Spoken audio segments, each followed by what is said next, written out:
Vous êtes quelqu'un de romantique. On peut s'asseoir dans un fauteuil et on peut imaginer refaire le monde et on peut imaginer refaire sa vie avec l'amour de sa vie. La France est toujours, comme tu dis, romantique et c'est attirant pour les Chinois. C'est vrai que nous avons des clichés, mais nos amis chinois aussi ont des clichés.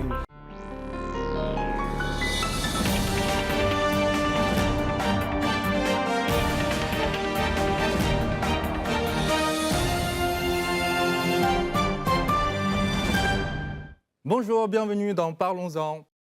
Allez demander à des Chinois ce qu'ils pensent de la France, vous entendrez sûrement la plupart s'exclamer « Ah, la France, quel pays romantique !»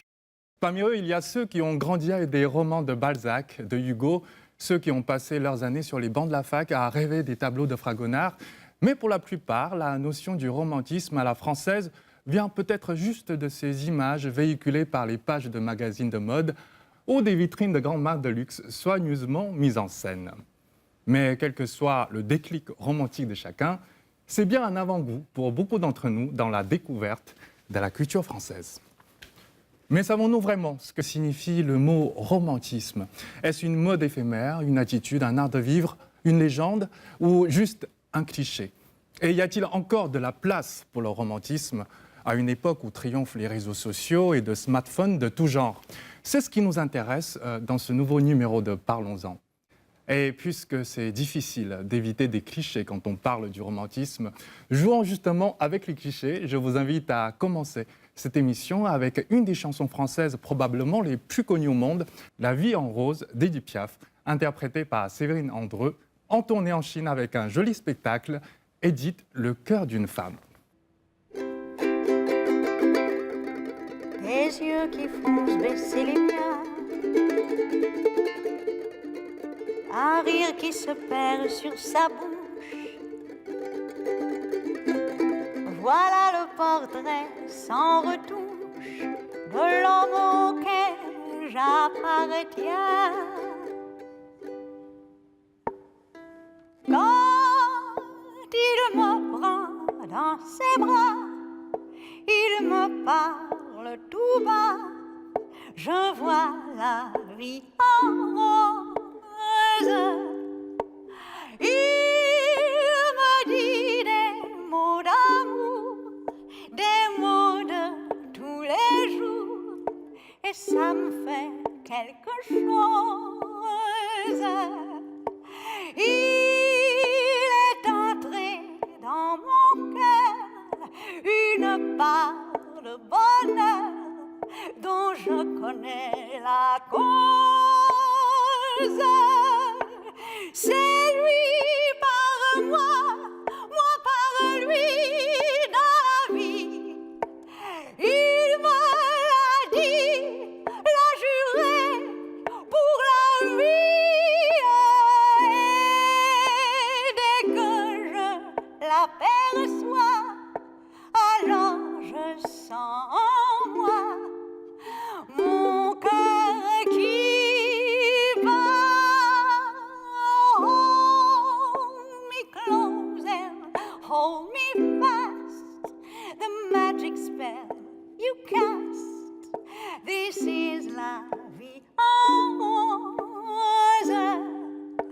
When you kiss me, heaven sighs, and though I close my eyes, I see la vie en rose.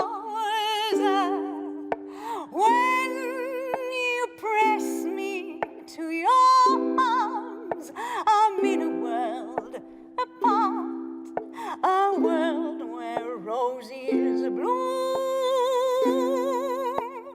And when you speak, angels sing from above.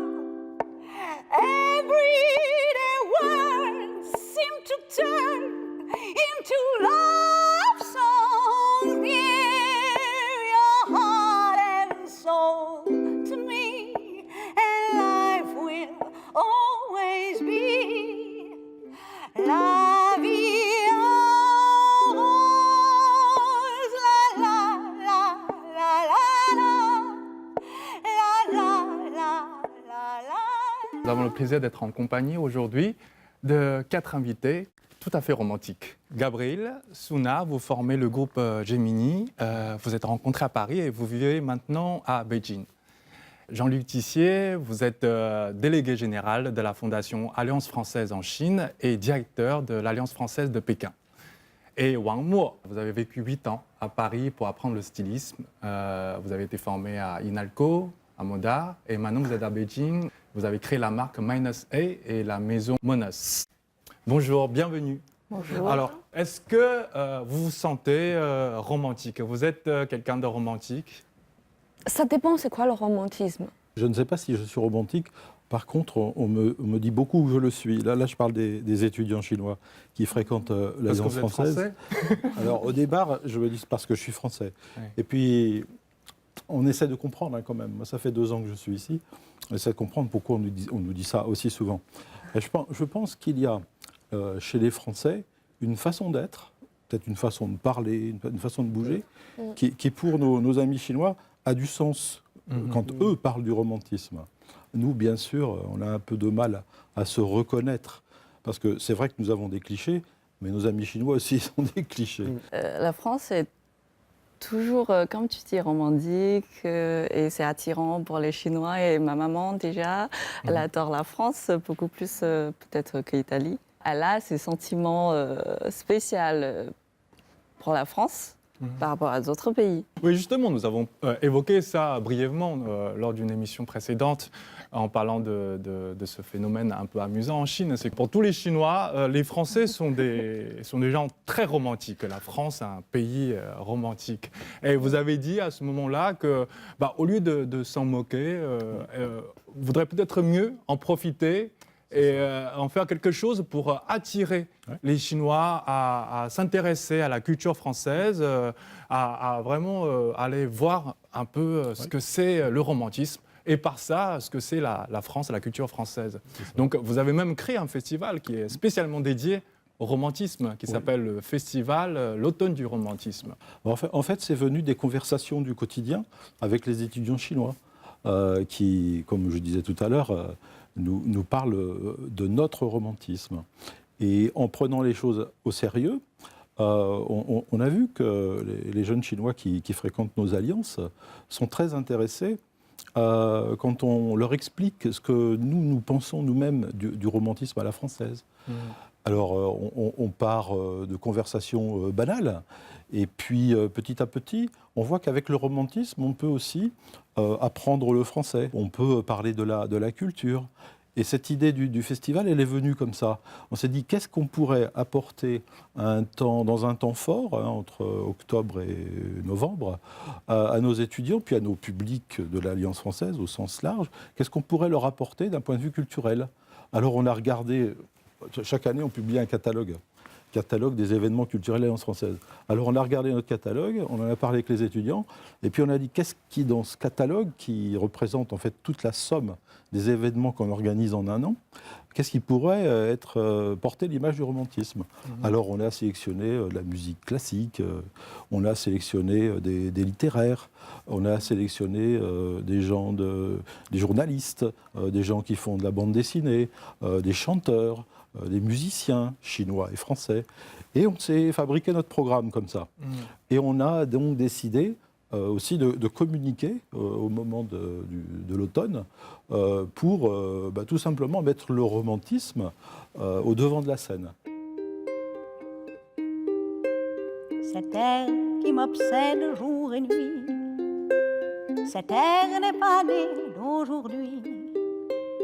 Il vient d'aussi loin que je viens, traîné par 100 000 musiciens.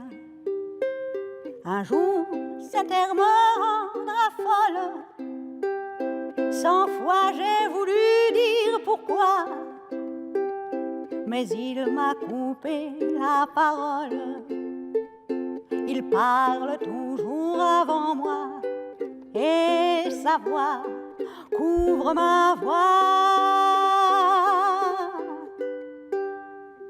Padam, padam, padam, il arrive en courant derrière moi. Padam, padam, padam, il me fait le coup ou du souviens-toi. Padam, padam, padam, c'est un air qui me montre du doigt. Et je traîne après moi comme une drôle d'erreur cet air qui sait tout par cœur. Padam, padam, padam, des je t'aime de 14 juillet. Padam, padam, padam, des toujours qu'on achète au rabais. Padam, padam, padam, des veux-tu en voilà par paquet. Et tout ça pour tomber jusqu'au coin de la rue sur l'air qui m'a reconnu. Padam, padam, padam, écoutez le chahut qu'il me fait. Padam, padam, padam, comme si tout mon passé défilait. Padam, padam, padam, pour garder du chagrin pour après. J'en ai tout un seul thème sur cette air qui bat comme un cœur de bois. Bon, le romantisme, ça peut être un homme et une femme, c'est aussi, après, bon, si on découle sur l'art de vivre, ça va être aussi lié à ce qui va être à la famille. Ça va remplacer par quelque chose d'autre. C'est comme le romantique qui remplaçait la classique. Au XIXe siècle, il n'a pas été romantique pour rien. Il a pris ses racines dans cette volonté de passer un petit peu à quelque chose, de cette volonté aussi d'arrêter d'être un peu trop rationnel. Le surprise, la liberté, l'amour, tout ça, ça va rester bien sûr. Après, je finis mon université en Chine. J'ai décidé de quitter la Chine pour voir ailleurs.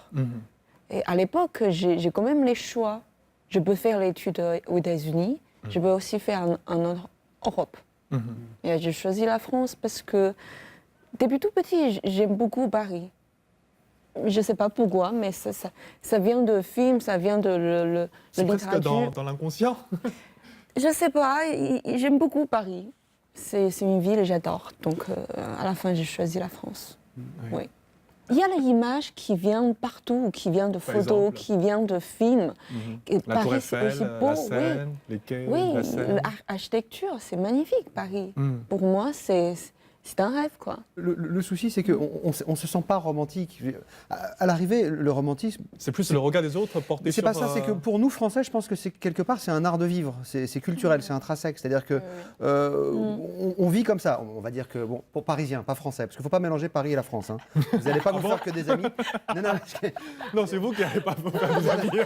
parce que la France, il y a beaucoup d'autres endroits, il n'y a pas que Paris. Même si c'est très beau, c'est très bien. Donc Paris, effectivement, il y a comme ça, au niveau de l'architecture, la culture, il y a cet aspect romantique. Il y a le fait de boire un bon vin rouge, par exemple, à une table. Il y a tous ces aspects art de vivre. C'est pour ça que, en ce qui me concerne, et je pense pour beaucoup de gens, on ne sait pas si on est romantique ou pas, mais on l'est. C'est comme la galanterie, le civisme, ce genre de choses. C'est des choses voilà, qu'on nous apprend quand on est petit. Donc peut-être qu'effectivement, on est romantique comme ça, de base. Et... Oui. Mais après, si vous me demandez si je le suis, je vais vous dire, bah non, je pense pas. J'ai fait quelque chose de pas très romantique. Je suis allé chercher la définition du romantisme dans un dictionnaire, Larousse. Alors, donc, le romantisme, c'est dans Larousse, c'est un ensemble des mouvements intellectuels qui, à partir de la fin du XVIIIe siècle, firent prévaloir le sentiment sur la raison et l'imagination sur l'analyse critique. Et un romantique, c'est quelqu'un chez qui la sensibilité et l'imagination l'emportent sur les qualités pratiques, qui a une conception idéaliste de la vie. Voilà, ça c'est la définition dans le dictionnaire. Mais justement, quand vous parlez ça, tout d'un coup, il y a un truc qui sort. Vous dites, de ma mais oui, je suis romantique. Mais absolument pas, parce que, en fait, quand j'étais petite, j'apprends le piano, je prends la musique classique. Et justement, mon prof de musique, c'est mon oncle, qui m'a défini le période dans la musique. Et il y a une période, ça s'appelle période romantique. Voilà. C'est après Bach. Comme le pianiste, Liszt, Chopin, ce genre de grand pianiste, qui amenait ce mouvement. Justement, faisons parler ça, Ça vous a fait penser c'est le à côté, cette... oui. peut-être c'est le côté idéal, le nouveau liberté qui est contre le ancien. C'est une rupture du... Enfin, Voilà. à l'époque, c'est une rupture du classicisme. Exact. Enfin, il y avait un courant Oui. voilà, artistique, Oui. le romantisme dans la littérature, dans l'art, Oui. dans la peinture, dans la musique. C'est Ça vient de aussi là, je pense. une réaction, le romantisme, une réaction notamment en France, parce que le romantisme, c'est aussi l'Italie, ça a d'abord été l'Allemagne, hein, Oui. un peu l'Angleterre. Pendant le XVIIIe siècle, c'est le siècle de la raison. C'est le siècle des grands philosophes, ceux qui expliquent le Les monde. Lumières. C'est ce qu'on appelle le siècle des Lumières aussi. Hein. Alors, on ne peut pas dire, comme on le dirait aujourd'hui, c'est un phénomène de ras-le-bol.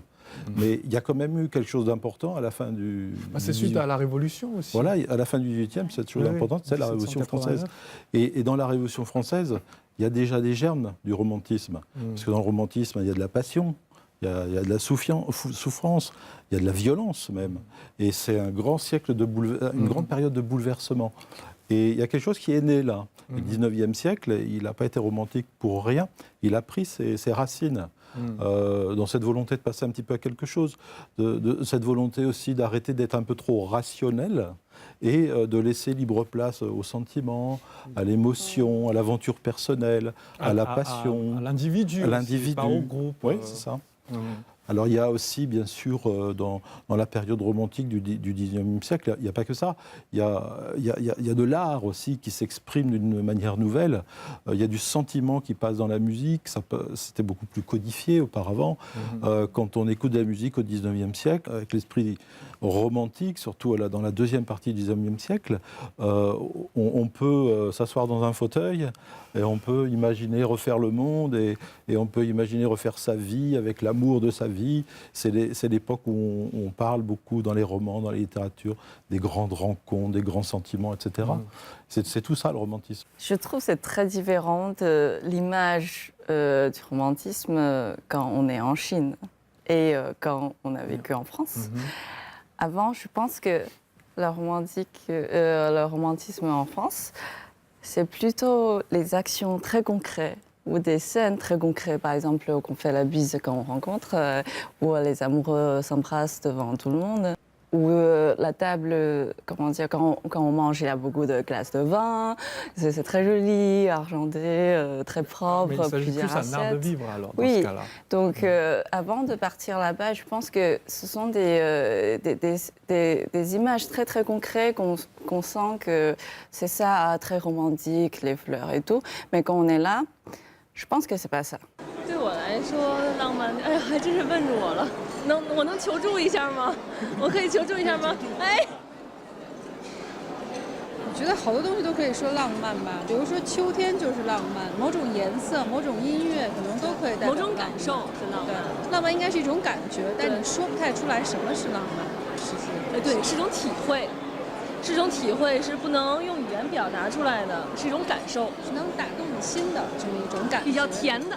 法国人总是给人特别出乎意料的一种感觉，包括像今天，你看他每一个重要的人讲话的结尾的时候，都会开一个小的玩笑，我觉得就好像他们很幽默一样。实际作为他们来说，好像浪漫对于他们来说就是生活中的一部分，就好像每天要睡觉一样。Je ne sais pas qu'est-ce que c'est en tant que chinois, qu'est-ce que c'est le romantisme. Est-ce que c'est d'exprimer que je t'aime ou parce que les Français, c'est vrai, ils disent beaucoup ça. Vous connaissez un film My Fair Lady. Elle a dit Show me. Bah, je préfère toujours montre-moi que tu m'aimes. Voilà.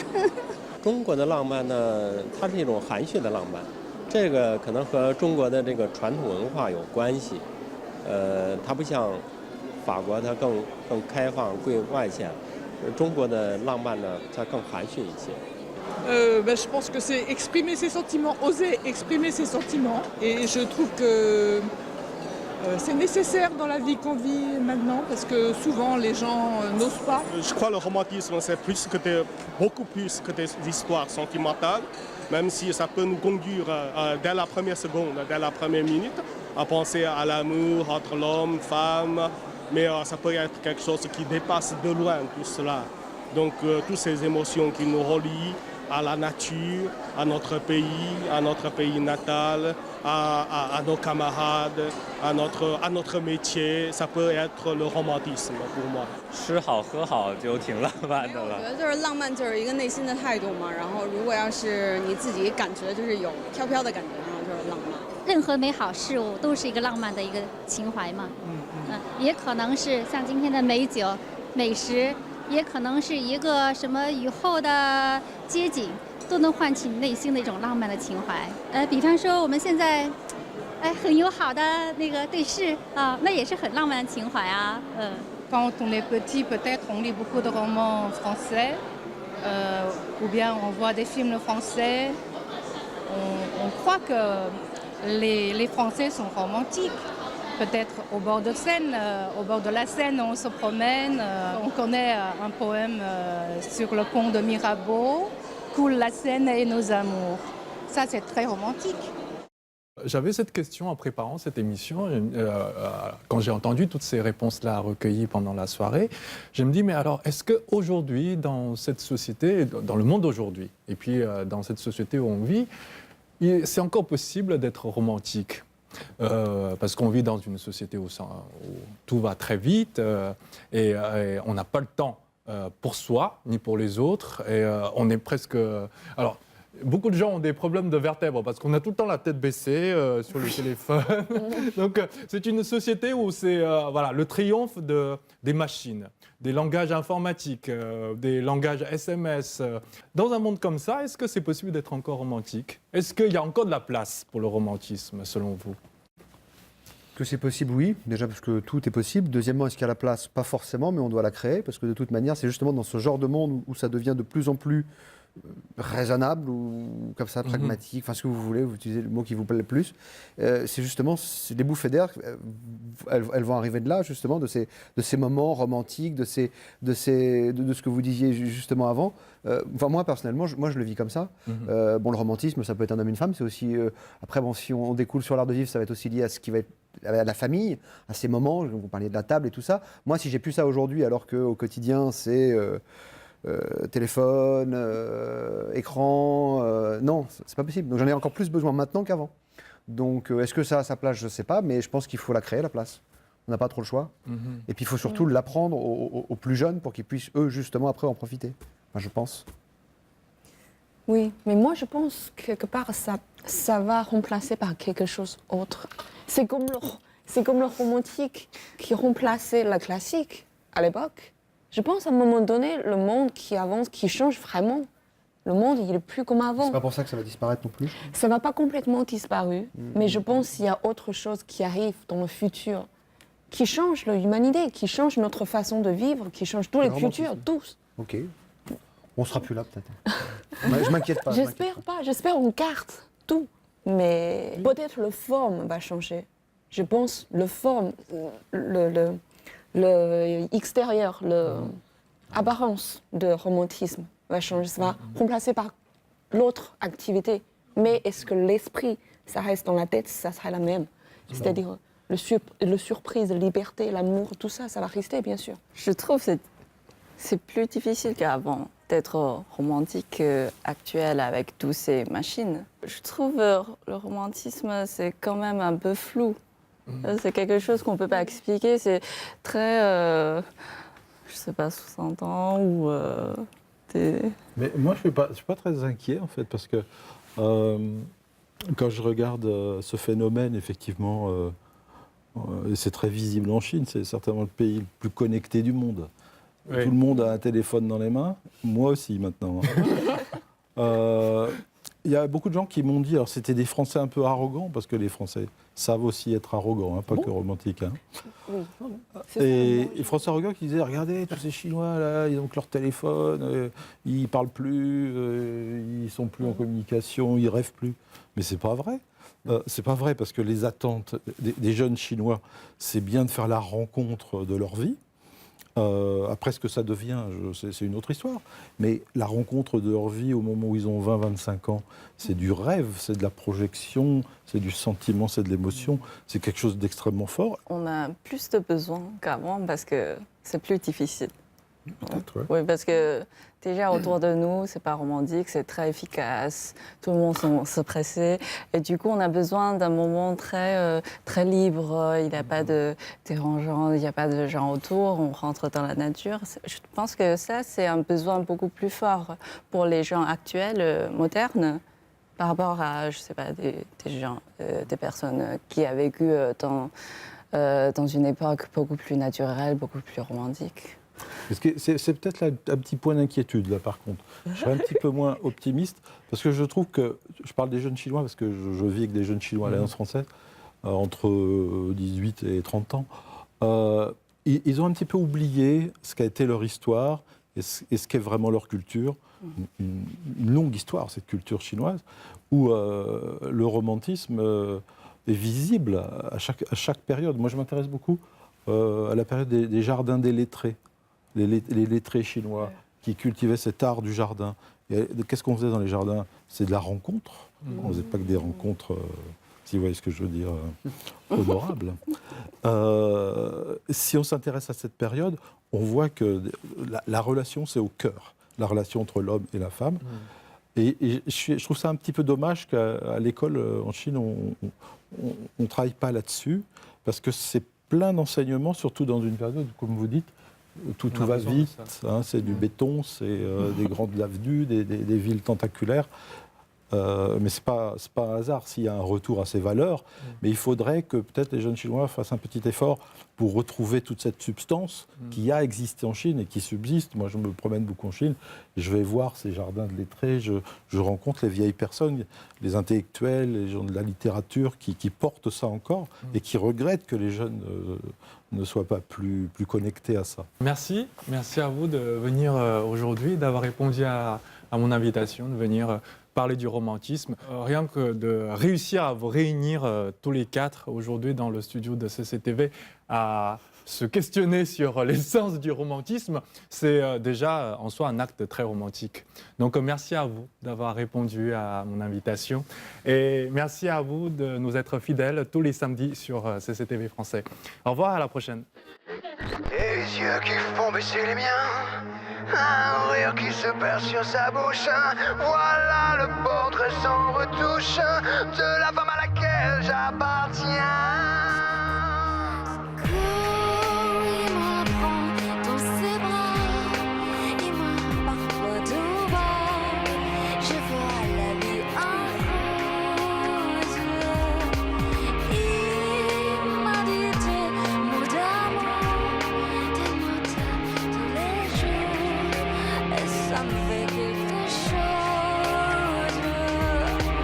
Il est entré dans mon cœur, une part de bonheur, et j'en connais la cause.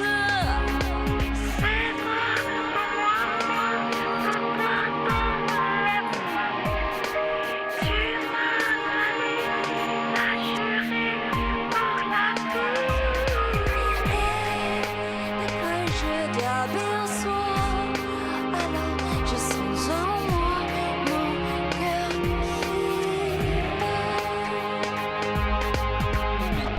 Des nuits d'amour à ne plus en finir, un grand bonheur qui prend sa place, les ennuis, les chagrins s'effacent.